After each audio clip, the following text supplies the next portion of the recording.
Good morning, everybody. President Lee, on behalf of the American people, it is my pleasure to welcome you to Washington. Hanwanyong Hamida. Thank you. I'm looking forward to continuing our conversation over lunch, and I know that First Lady Michelle Obama is very much delighted to host your wife today as well. The Republic of Korea is one of America's closest allies. Our friendship has been forged through a history of shared sacrifice, and it is anchored in our shared democratic values. And Mr. President, I'm pleased that the friendship between our countries has only grown stronger under your leadership. We meet at a time of great challenges. On the Korean Peninsula, North Korea has abandoned its own commitments and violated international law. Its nuclear and ballistic missile programs pose a grave threat to peace and security of Asia and to the world. In the face of these threats and provocations, the people of the Republic of Korea have shown a steadiness and a resolve that has earned the respect of the United States and of the world.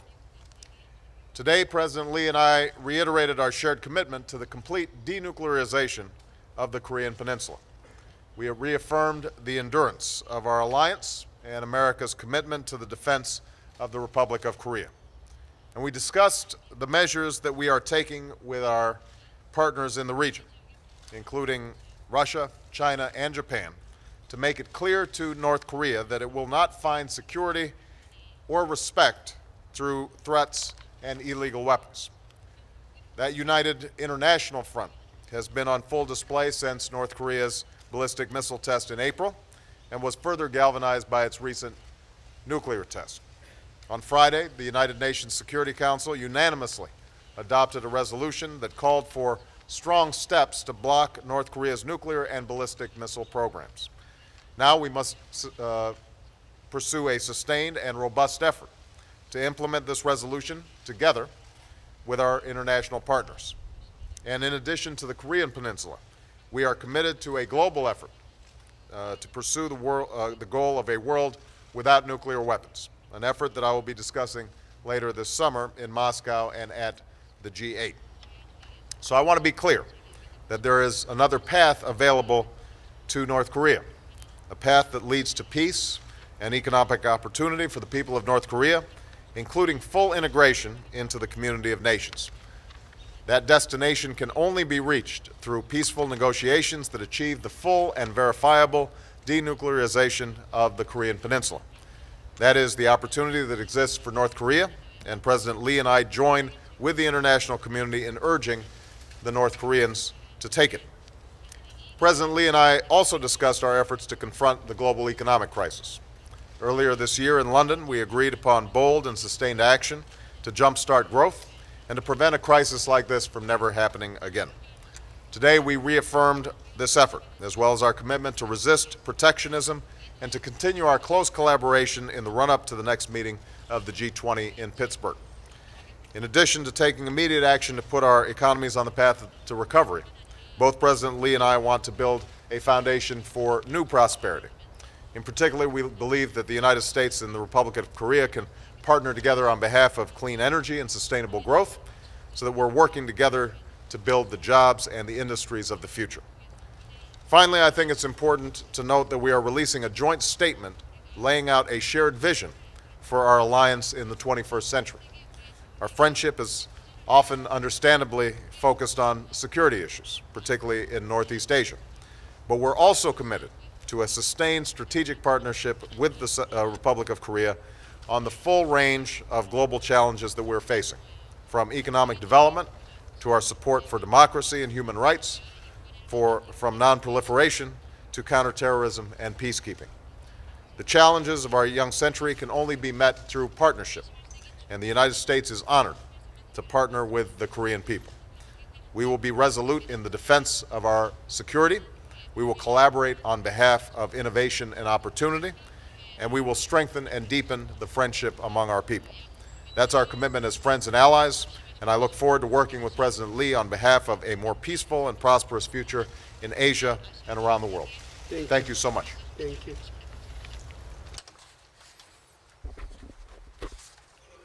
Today, President Obama and I and the people of the United States have extended to us their warmest welcome, and I would like to thank them sincerely. President Obama and I met last time in April in London during the sidelines of the G20, and today is our second meeting. During my talks with President Obama, we had a very substantive talks. We of course talked about the security situation surrounding the Korean Peninsula, but also about the future of our Korea-US alliance and our joint vision for this future. And of course we have agreed on the joint vision for the future, and I think this is a testament of our common commitment, because for the last 60 years, since the Korean War, our relationship has been one of a strong security alliance and a partnership. Now the future, in this new era, is about not only strengthening our mutual partnership, but also working together side by side to tackle issues of global concern.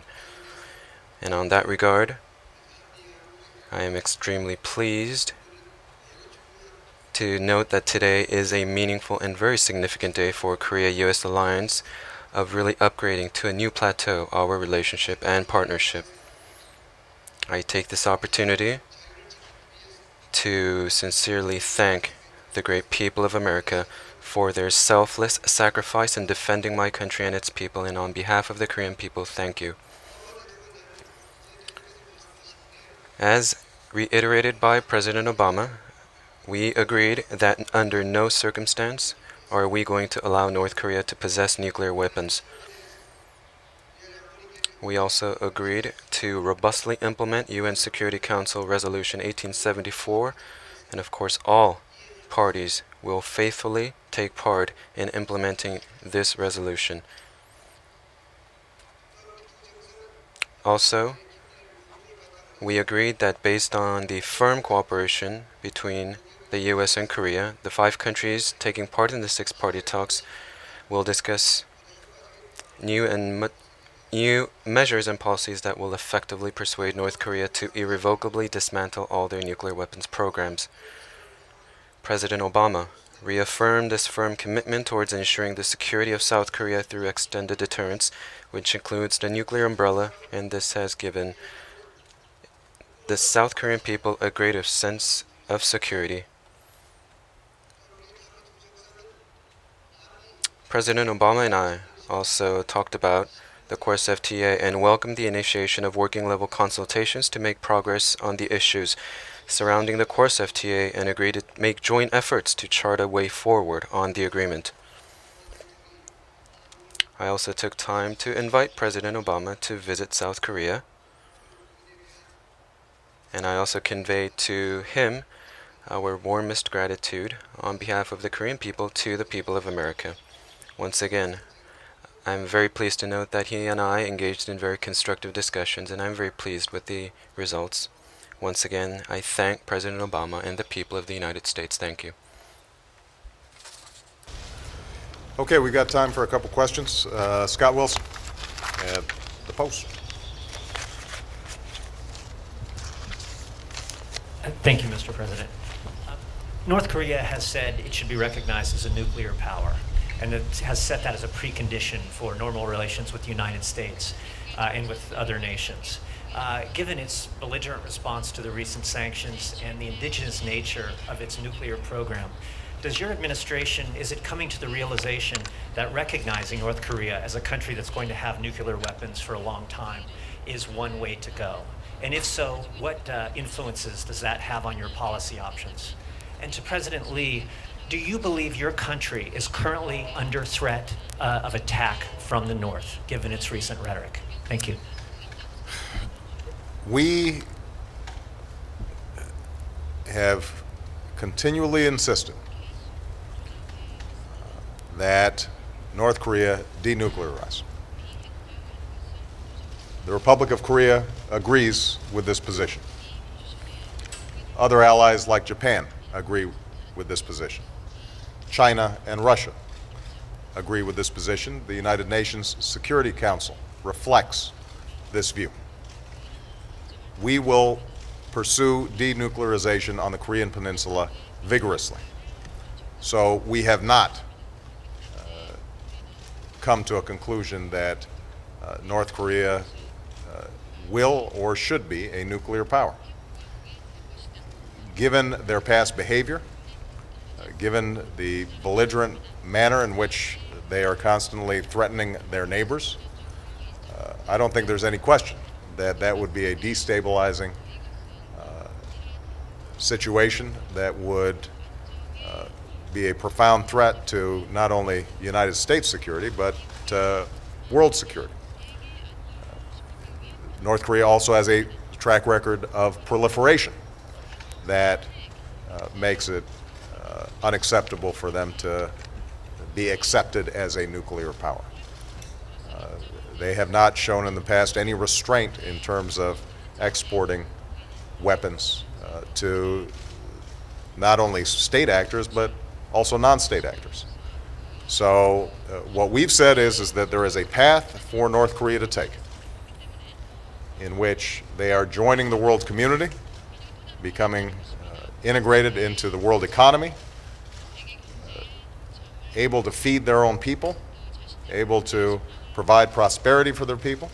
I know that the Republic of Korea welcomes that kind of neighbor. And obviously there's a strong historic bond between the Korean peoples that should be affirmed. But in order to take that path, North Korea has to make a decision and understand that prestige and security and prosperity are not going to come through the path of threatening neighbors and engaging in violations of international law.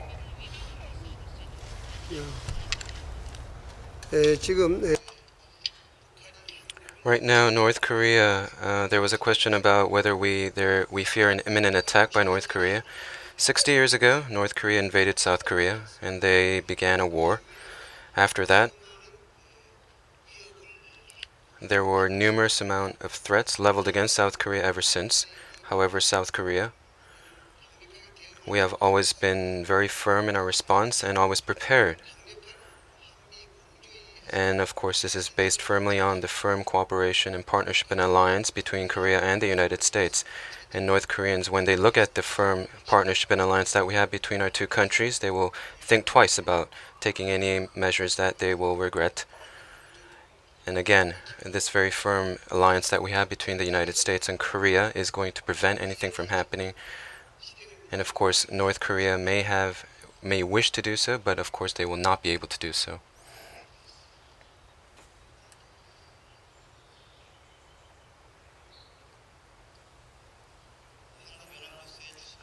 Yes, Chu Sung-ho from Korea's Yonhap News Agency. A question going out to President Lee. North Korea recently said that they will not return to the six-party talks. They have denounced the UN Security Council resolution and said they will not give up their nuclear weapons program. Can you, sir, talk about whether you talked about how you plan to proceed forward? And did you talk about this with President Obama? And of course, there are continuing threat emanating from North Korea. A South Korean worker has been and is still detained by the North Koreans.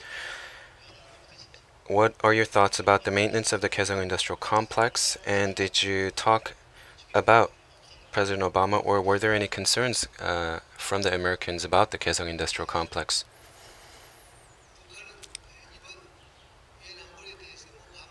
North Korea has been resisting, and they've reacted aggressively to the new UN Security Council resolution, which is quite expected. And of course, the North Koreans may react by firing another round of missiles or taking actions. We can also expect that from them as well. However, North Koreans must understand that they will not be able to gain compensation by provoking a crisis. This has been a pattern in the past, but this will no longer be.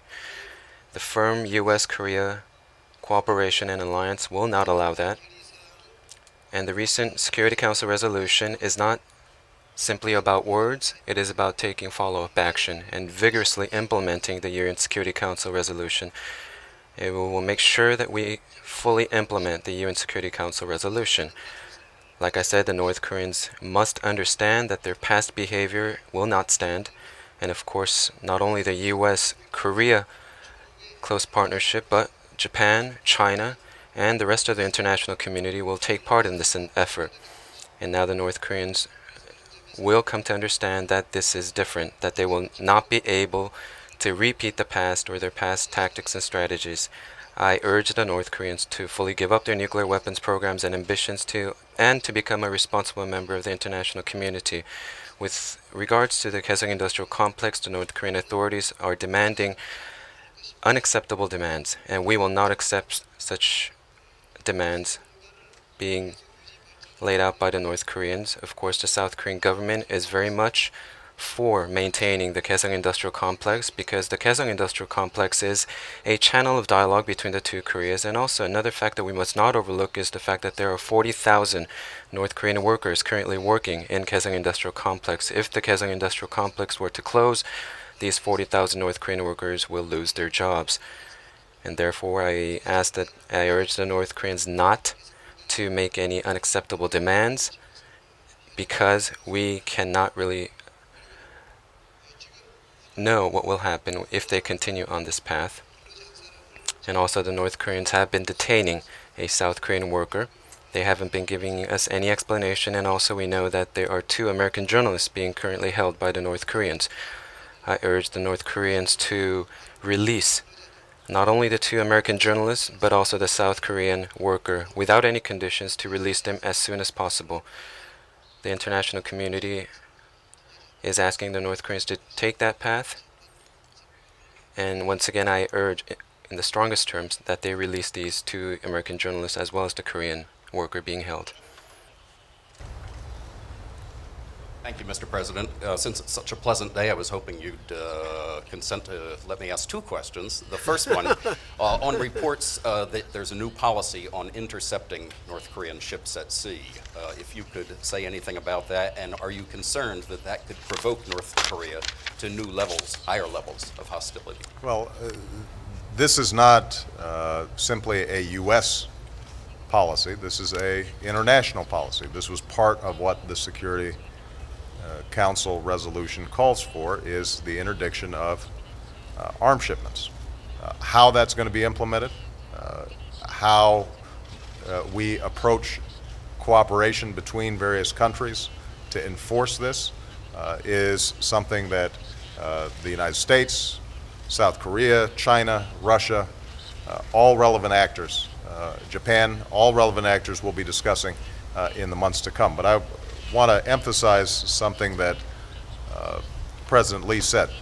There's been a pattern in the past where North Korea behaves in a belligerent fashion, and if it waits long enough is then rewarded with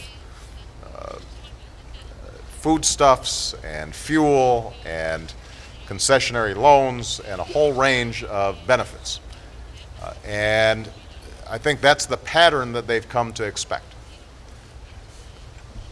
The message we're sending, and when I say we, not simply the United States and the Republic of Korea, but I think the international community, is we are going to break that pattern. We are more than willing to engage in negotiations to get North Korea on a path of peaceful coexistence with its neighbors. And we want to encourage their prosperity. But belligerent, provocative behavior that threatens neighbors will be met with significant, serious enforcement of sanctions that are in place. And I think it may not have been fully acknowledged the degree to which we have seen much tougher sanctions voted out unanimously in fairly rapid order over the last severing weeks. And I expect that that signals the degree to which we're serious about enforcement.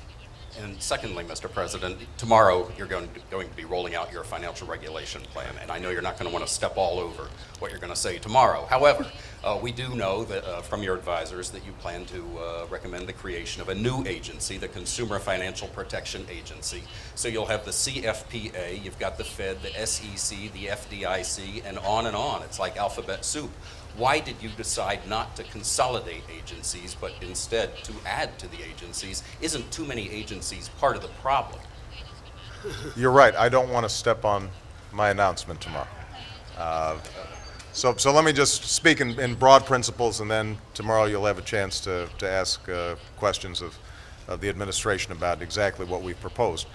The broad principle is that a lack of oversight, a series of regulatory gaps, allowed financial institutions, not just banks, but non-bank institutions, to engage in wild risk-taking that didn't simply imperil those institutions, but imperiled the United States economy and had a profound recessionary effect on the world economy. We have to make sure that we've got a updated regulatory system that hasn't been significantly changed since the 1930s to deal with enormous global capital flows and a range of new instruments and risk-taking that has been very dangerous for the American people. We are going to put forward a very strong set of regulatory measures that we think can prevent this kind of crisis from happening again. We expect that Congress will work swiftly to get these laws in place. I want to sign them, and we want to get them up and running. And I think when you see the overall approach that we're taking, you'll see that we have not, in fact, added a whole host of regulatory agencies. In fact, there's going to be streamlining, consolidation, and additional overlap so that you don't find people falling through the gaps, whether it's on the consumer protection side, the investor protection side, the systemic risk that we need to make sure is avoided. On all those issues, that's going to be a much more effectively integrated system than previously. But it's going to be, as usual, a heavy lift because there are going to be people who want to keep on taking these risks, counting on U.S. taxpayers to bail them out if their bets go bad. And you'll hear a lot of chatter about we don't need more regulation and government needs to get off our backs. There's a short memory, unfortunately.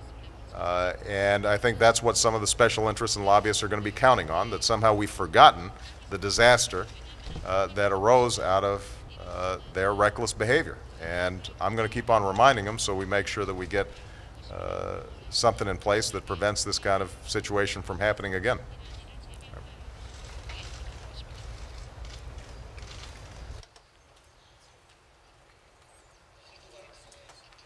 Kim Tae-jin from Korea's YTN, a question going out to President Obama. You spoke about how the two leaders, you agreed to move forward the course FTA. However, in certain segments of here in the United States, there are calls that are resistant to the course FTA because of automobile issues and others. And of course, there are calls for proponents of the course FTA. When do you expect to submit the course FTA? Are you willing to submit it sometime this year? One of the things that President Lee and I discussed in London, not just bilaterally, but with other world leaders, is the importance at a time when the global economy has been devastated by recession, that we do not resort to protectionist measures, that we continue to affirm the importance of free trade between countries in order to increase everyone's prosperity. Now, as you know, trade negotiations are always difficult between any country because although over time trade can increase prosperity for all, in the short term, various industries want to know how is this going to affect them. In Korea, there are issues of beef imports. In the United States, there are questions about whether there's sufficient reciprocity with respect to cars. These are all understandable, legitimate issues for negotiation. What I've done is to affirm to President Lee that we want to work constructively with the Republic of Korea in a systematic way to clear some of these barriers that are preventing free trade from occurring between our two countries. Once we have resolved some of the substantive issues, then there's going to be the issue of political timing and when that should be presented to Congress. But I don't want to put the cart before the horse. I don't know if that's an expression in Korean. But we want to make sure that we have the agreement that I feel confident is good for the American people, that President Lee feels confident is good for the Korean people, before we start trying to time when we would present it. But I am committed to moving forward on a path that will increase commercial ties that are already very strong between our two countries. Okay? Thank you very much, everybody. Well, it was only, let's see, I think 7 hours ago or 8 hours ago when Mr. President? I have said before that I have deep concerns about the election. And I think that the world has deep concerns about the election. You've seen in Iran some initial reaction from the Supreme Leader that indicates he understands the Iranian people have deep concerns about the election. It's not productive, given the history of U.S.-Iranian relations, to be seen as meddling, the U.S. president meddling in Iranian elections. What I will repeat and what I said yesterday is that when I see violence directed at peaceful protesters, when I see peaceful dissent being suppressed, wherever that takes place, it is of concern to me and it's of concern to the American people. That is not how governments should interact with their people. And my hope is that the Iranian people will make the right steps in order for them to be able to express their voices, to express their aspirations. I do believe that something has happened in Iran where there is a questioning of the kinds of antagonistic postures towards the international community that have taken place in the past, and that there are people who want to see greater openness and greater debate and want to see greater democracy. How that plays out over the next several days and several weeks is something ultimately for the Iranian people to decide. But I stand strongly with the universal principle that people's voices should be heard and not suppressed. Mr. Okay? President, if I may All right. follow. Thank you, guys.